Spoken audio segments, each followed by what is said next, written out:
pressure signed a rupture after. Can you imagine this Dodgers being like Vowel with 6 pages? Cody Bellinger's the GOAT. What's it called, the Gilded Age again? Why do we call this period of history, the last quarter of the 1800s, 19th century, the Gilded Age? Sid! Because it was like a lot, like things were progressing, and there were a lot of these big companies. With, like, So what's that do with gilding? What do you mean progressive? Gilding? What is that? some people were like wealthy, but then it also like alluded to the fact that like it was kind of like fake, almost like a pretense. Because so gilded means like gold plating. It's not really gold, but it is gold. All right, and maybe the way we usually look at it is the benefits were, like you say, fake. So the benefits weren't widespread. America is becoming wealthier and wealthier, but maybe only a few, and that's why they get the nickname robber barons. That's why we focus so much on these people. Now, these aren't the only people that are getting rich, right? There's other executives and owners of corporations that are also benefiting from this, but we did find out that the common working man, while we would say they're not benefiting, actually they are, right? This is always the argument in government. How much are they benefiting? How much should the common worker be compensated compared to the owner of the business? That's always the debate. So the common worker, if you're all for the common worker, that's where socialists and communists, that kind of teaching, that's how they are able to get so many young people, especially, to go along with that thinking, because unless you really think things through to the end, all that seems fair, feels good, seems right, but in the end, we know where it leads. History has shown us where that leads. So it's easy to get people into it. And I say especially young people, because then as you get older and you have studied more history, or you've lived a life long enough, you're like, that's really not going to work. That makes sense? Yeah. Yes. Really? It is. Yeah, Most right. people say it's a little bit chilly. Chilly. We like to keep the environment so you stay awake. You know, like it gets hot, and you get tired.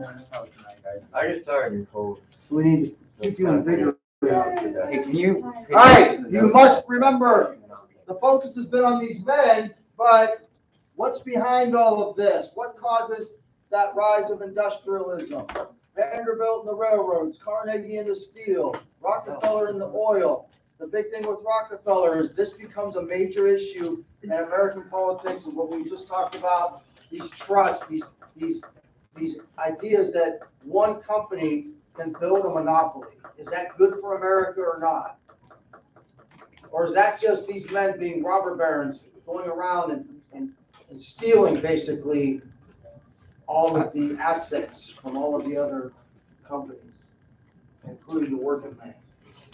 And then you've got J.P. Morgan. He's not in one of these industries. He's basically in all of them, right, Jake? Because as a financier, his money, his working with money and investments covers all of these industries. And then if he's able to accrue a lot of wealth, what's going on? Accrue a lot of, did I stop the video? I think I did. Accrue a lot of wealth as he gains influence in all these businesses. He's not really a creative person. I shouldn't say that. He's not really creating an industry like Carnegie did or Rockefeller did with oil, but he's using his business creativity to capitalize on all these things. Tell me how far we got. We watched J.P. Morgan yesterday, right? Yeah. And we talked about how the video seemed like it might have been a little slanted, right? Scandalous. You bought the rifles for $350, you sold them for $22. That is scandalous. What was the other one? There was another just savagely.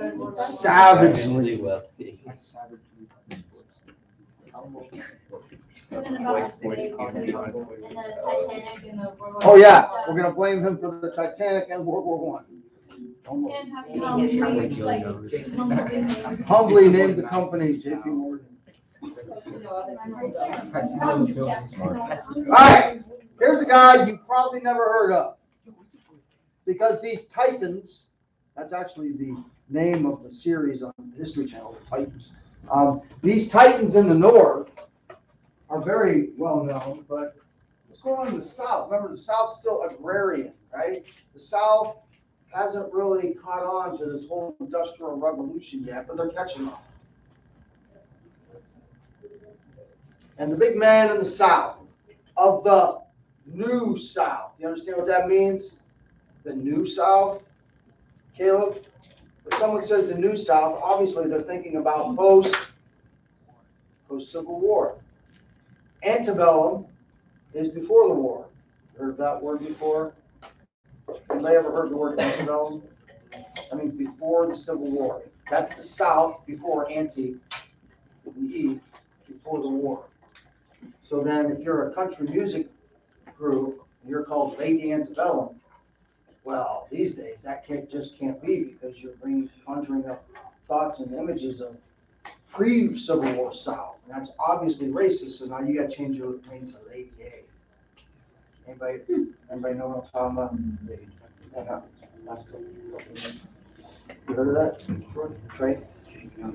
Yeah, that's a real thing. In our woke society, if the name of the group was Lady Antebellum, they had to change it to Lady A. They were forced or get canceled. Cancel culture. James Buchanan Duke, founder of the American Tobacco Company. Now, to Derek and I, what do we care about? We use oil. We understand the use of oil, and we understand steel and the structures that are built with steel.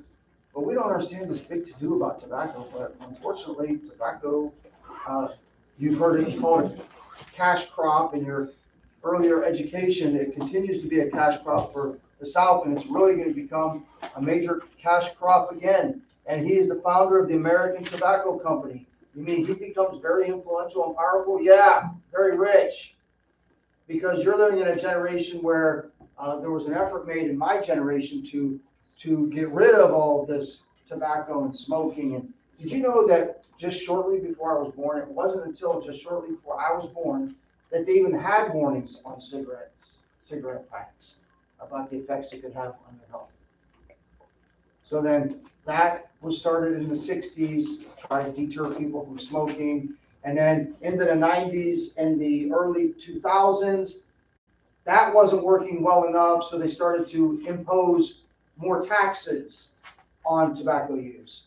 So now, I don't know, I just see the signs at the gas station, like $6 for a carton of cigarettes, or is it? No, pack! I'm sorry, a pack of cigarettes.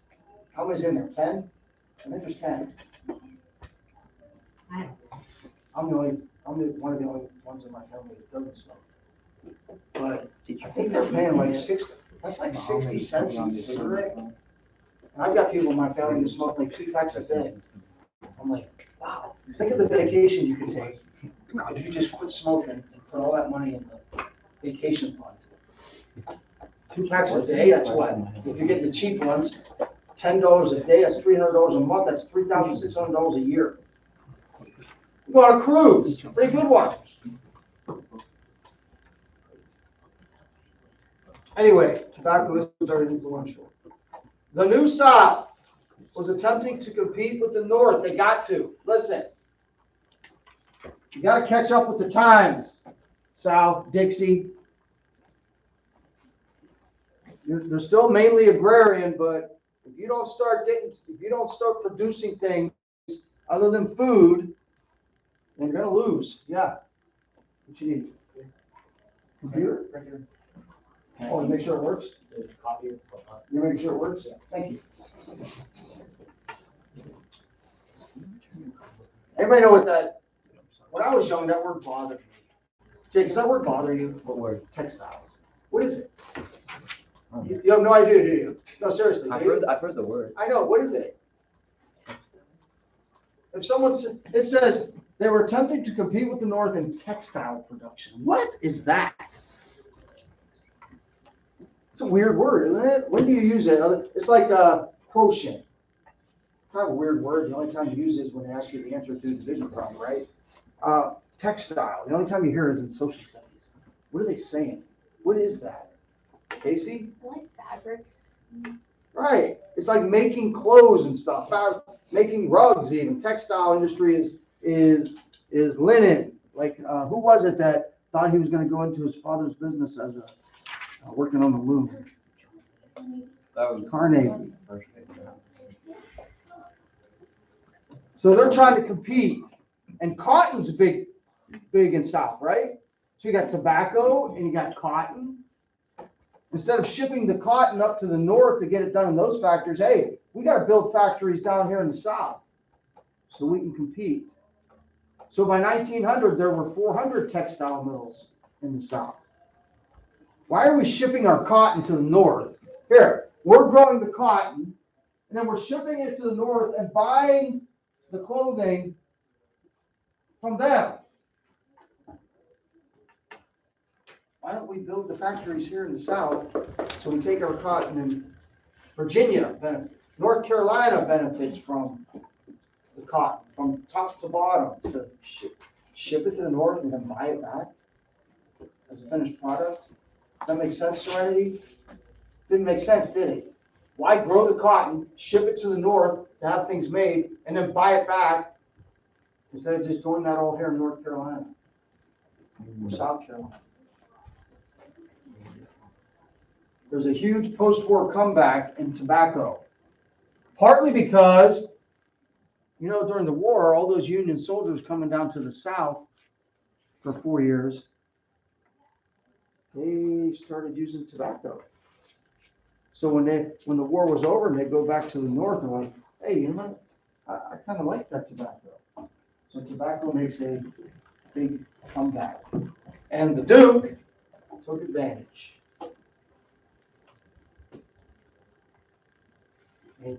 He bought up, just like in the North. James Buchanan Duke was very shrewd, bought up smaller tobacco companies and created the American Tobacco Company, 1890. Used his wealth to also invest in hydroelectric power in the South. The South's coming out of the dark ages, I guess, when it comes to economics. Can't continue to just live this almost subsistence lifestyle, growing crops. You've got to get with the times. Industrialize, modernize.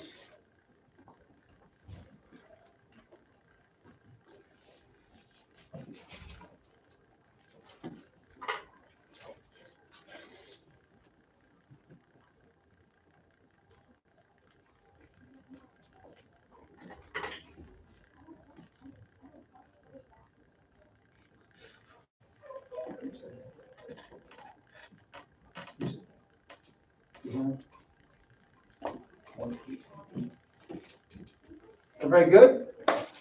Most people are waiting. Innovations. Remember we said there was an innovative spirit in the late 1800s in America that went along with this expansion to the West, with this industrial wave. Well, it even includes diet and how people dress. People didn't have refrigerators in their homes, but there was the development of refrigeration so that box cars, train cars, right? Drew, box cars, trains, would have refrigerated cars on the trains. And then trucks would deliver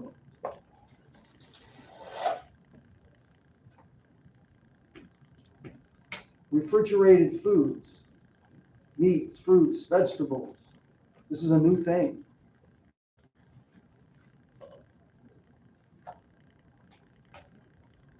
What it means is people's diets are going to be expanded. You're going to be able to eat things that are not local because of refrigeration. and you need variety in your diet. Some of you probably, I know kids, like I think I know them, all my nieces and nephews and sons up to some dad. Some of you still pretty picky at 15 or 16. Will you ever eat chicken and fries or something? You go to a nice restaurant, your parents are going, they're getting like whatever it is that restaurant's known for, Olive Garden pasta, and you're still ordering chicken tenders, and fries. They slap though. You can't get away from I'm not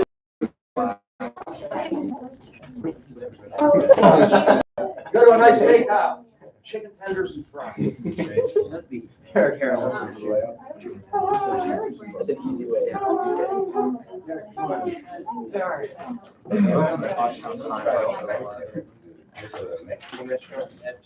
Yeah, see, right, there you go. One Mexican restaurant had corn dogs. We learned that because Sam didn't want to eat Mexican food, and he's like, and we're like, why does the Mexican restaurant have corn dogs? Because they know these picky kids. But corn dogs. Hey, Yeah. something that might get overlooked. You know, you got refrigeration, but then you also got the development of the mass production of tin cans.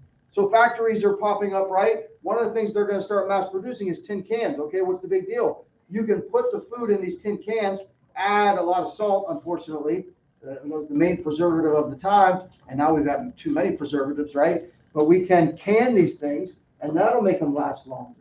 We can change the way we cook them, partly by adding preservatives there, but also advancements on how you seal things. Little things we take for granted. Like we go to the store, we buy canned goods, and we just know that everything's preserved inside of there and it's sealed properly. Well, that had to start somewhere, and that starts in the late 1800s. The sewing machine, I think I mentioned this earlier. The sewing machine's a big deal. Individuals in their homes are going to be able to take the fabric, the thread, and make their own clothes. Or we're going to build factories to mass produce clothing instead of everything being handmade, homemade. You guys have no idea. I had to wear homemade shirts. Anybody ever have to do that? Your mom's probably better at it than my stepmom. Oh, I shudder.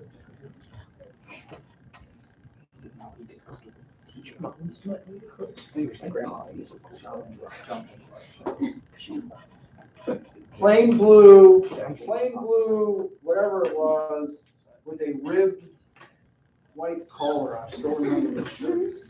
I remember getting picked on. I don't know why. That'd be something that kids would be interested in. They always feel like they. When we were like 4, my stepmom just liked it.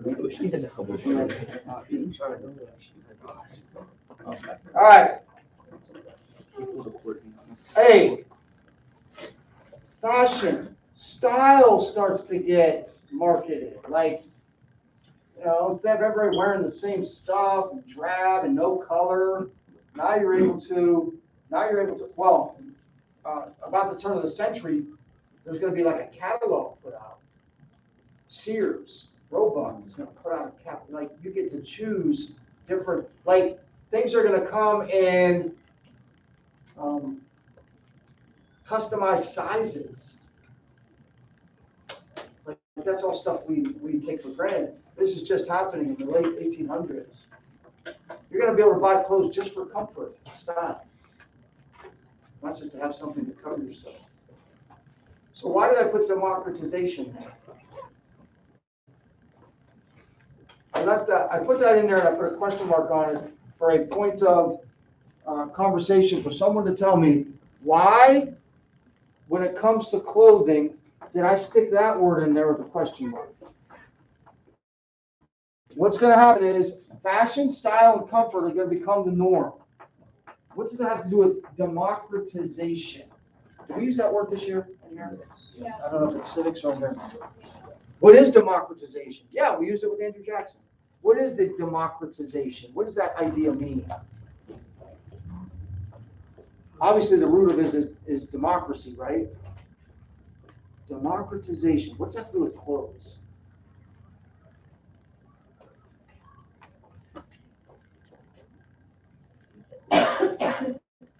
Anybody want to take a shot at it?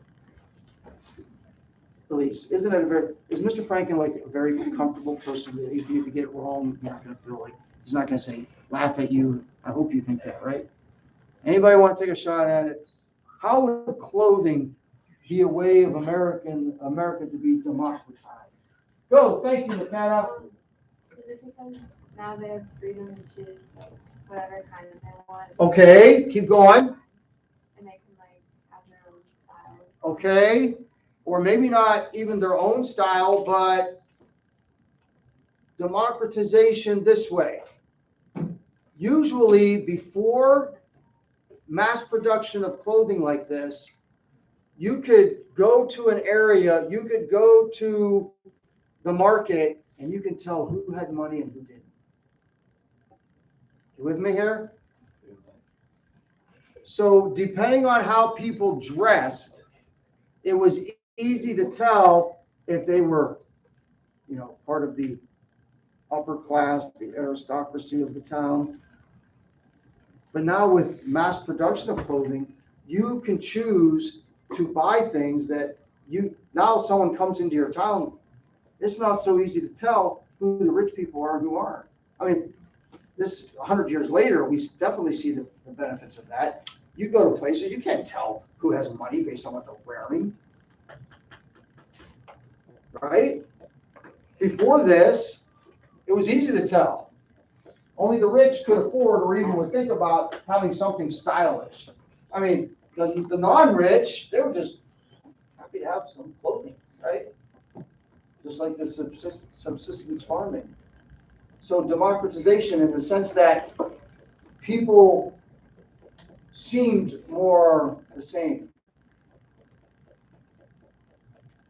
The class distinctions started to disappear just based on dress. Communications, the typewriter. Oh, big deal. That instead of having to write everything out by hand, you just sit there and hit a keyboard. Something else that's not up there. And this actually used to be a class that was taught. Of course, I never learned it because it was basically a girls' thing. I know that's not a thing anymore, boys and girls things. But back when Mrs. Tosh and I were in school, a lot of the girls took this class called shorthand. Did you take that, Mrs. Tosh? No, I don't. Did they still have it? Was it gone by the time you that much younger than me? Typing. We had typing, but we also had a class called, you know what I mean by shorthand, right? Yes. Yeah, there's an actual language called shorthand. Anybody know it? I know of it. Okay, so you would take a course and you would learn all the special shorter ways to use words. Okay, some of the things made it into. Attention teachers and students. This message is for our seniors. Mr. James will be outside the rest of the day working. If you need service hours, you may join him during your study halls or during activity period. Please check out in the office. Thank you. So what's that mean? When? With. You put it out after. If someone put that and they put an out next to it, too. But little things like that. Became kind of widespread. The continuous roll of press. Imagine what that is, David. That you've got a newspaper that you're producing, right? How do you think they did it before there was a continuous roller? In other words, the roller, you would roll across the paper and it would put the image on the paper. Well, then the next paper, and you can keep rolling it. And it keeps printing, the ink keeps taking the image onto that piece of paper. Well, that's kind of how we do it today with more sophisticated machines, right? But before that, how'd they do it? Anybody know? Instead of having a continuous roller to keep pumping out newspapers, putting that image over the ink and having it on the paper, what did they have to do? Yeah, They have to put it in like letter by letter. like, okay, block. letter by letter in blocks, and then they would bring this thing down and kind of like stamp it on there, and then they have to hang it up and let it dry, which they would still have to do with the roller, but they can produce so many more with this continuous roller rather than hand setting the letters. Imagine how tedious that would have been. Does that make sense? This is a big thing, and it's going to lead to newspapers getting into more people's hands, which we call mass media.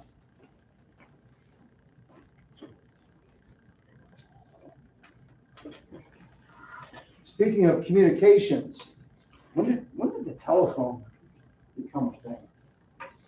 Now you know, if you didn't know. Surely somewhere along the line you were taught this, you didn't remember it, right, Jake? You didn't remember Alexander Graham Bell's name, right? Mhm. Like if I would have said before this, Jake, who was Alexander Graham Bell, and I gave you three choices: famous race car driver, inventor of the telephone, or inventor of the internet, you would have been able to say, right? Telephone. Mhm.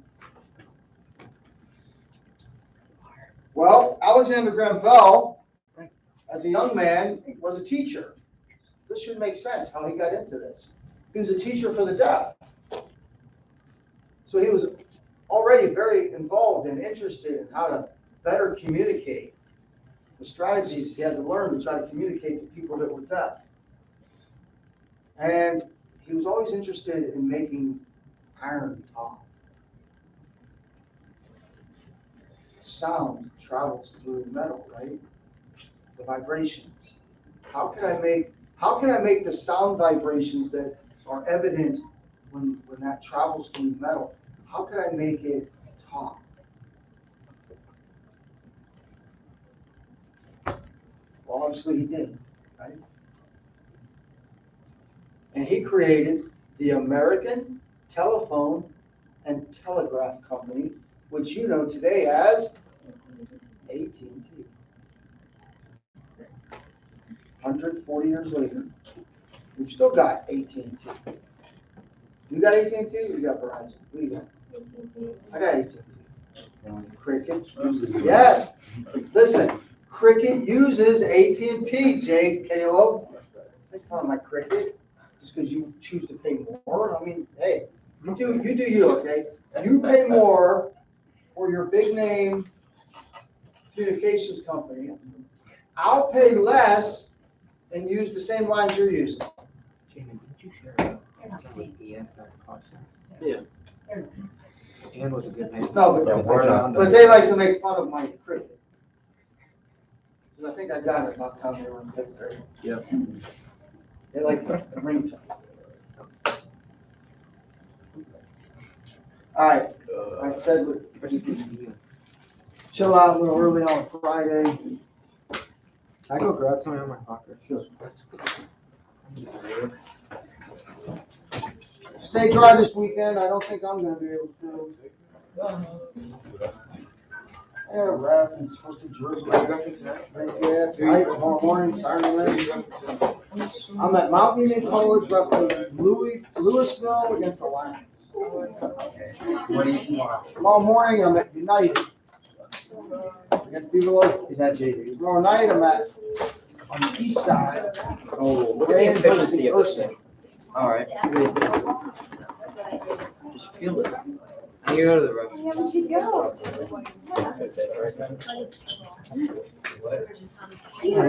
Brian starts now.